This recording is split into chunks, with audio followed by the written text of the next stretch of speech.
இன்றைய சிந்தனை. பொதுவாகவே ஜாதகத்திலே உயர்வு நிலை தரக்கூடிய கிரகங்கள் யார் என்று பார்த்தால் குரு பகவான், சுக்கிர பகவான். இந்த ரெண்டு கிரகங்களுமே தேவகுரு, அசுரகுரு என்று சொல்லுவார்கள். ஜாதகத்திலே சொல்லுவார்கள், ஒருவருடைய வளர்ச்சி, ஒருவருடைய உச்சம், ஒருவருடைய சிறப்பு ஓங்குகின்ற பொழுது அவருக்கு சுக்கிர திசையோ என்று ஒரு கேள்வி கேட்பார்கள். இல்லாவிட்டால் ஒருவர் நல்ல நிலை இருந்தால் அவருக்கு குருபலம் நல்லாக இருக்கிறதோ, குரு பார்வை நல்லாக இருக்கிறதோ என்று சொல்வார்கள். ஆக அந்த முன்னுதாரணமாகவே இந்த ரெண்டு கிரகங்களை பற்றி தான் பேசுவார்கள். அப்படிப்பட்ட சிறப்பு இந்த ரெண்டு கிரகங்களுக்கும் உண்டு. குரு பகவானும் சரி, சுக்கிர பகவானும் சரி, தாங்கள் இருக்கின்ற ஜாதக அமைப்பிலே சிறப்பாக அமைந்து விட்டால் அந்த ஜாதகருக்கு நல்ல வரங்களை வாரி வழங்கி விடுவார்கள். அவருடைய வாழ்க்கையிலே எல்லா விதமான சுகங்களையும் கொடுத்து விடுவார்கள்.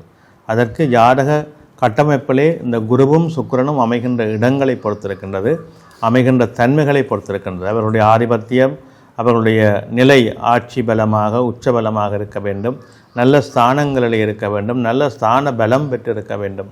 இவை அமைந்திருந்தால் அவர்களுடைய யோகமான பலாபலங்கள் மிகச்சிறப்பாக, மிக உன்னதமாக அமைந்துவிடும்.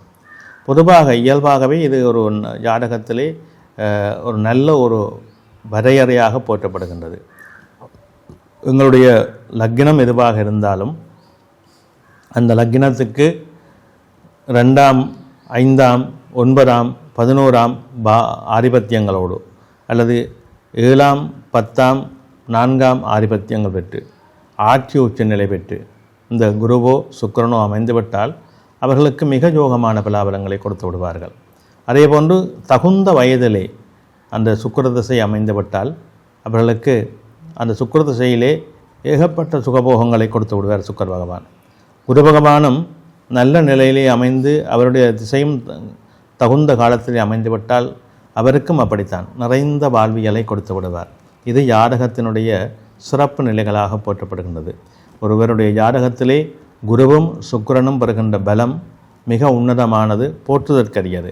நாங்கள் கொண்டு வந்த இந்த பிறப்பிலே எல்லா விதமான லௌலீகங்களையும் அழகாக அனுபவிக்கக்கூடிய வாழ்க்கை தத்துவம் இந்த ரெண்டு கிரகங்கள் மூலமாகத்தான் எங்களுக்கு அமைகின்றன. எனவே இந்த ரெண்டு கிரகங்களும் ஜாதகத்திலே சரியாக அமைந்து விட வேண்டும் என்பது தான் நியதி. அது எங்களுடைய ஊழ்வினைப்படி தான் அமைகின்றது ஜாதகம். எனவே அந்த அமைப்பு சரியாக அமைந்துவிட்டால் அந்த கிரகங்களுடைய பலம் எங்களுக்கு மிக உன்னதமான, உயர்வான, மேன்மையான அந்தஸ்தான வாழ்வியலை கொடுத்து எங்களை சுகபோக ராஜாவாக மாற்றிவிடும். அதிலே மாற்று கருத்துக்கு இடமில்லை. எனவே குரு, சுக்கிரன் இரு கிரகங்களும் மிக உன்னதமானவை. அவை அமைகின்ற இடங்களை பொறுத்து வாழ்வியலையும் மாற்றி அமைத்து விடுவார்கள்.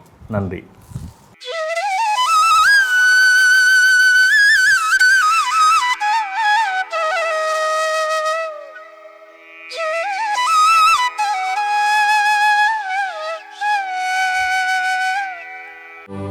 யாடியா T5L மகிழ்ச்சி நிறைந்த நீண்ட பயணத்திற்கு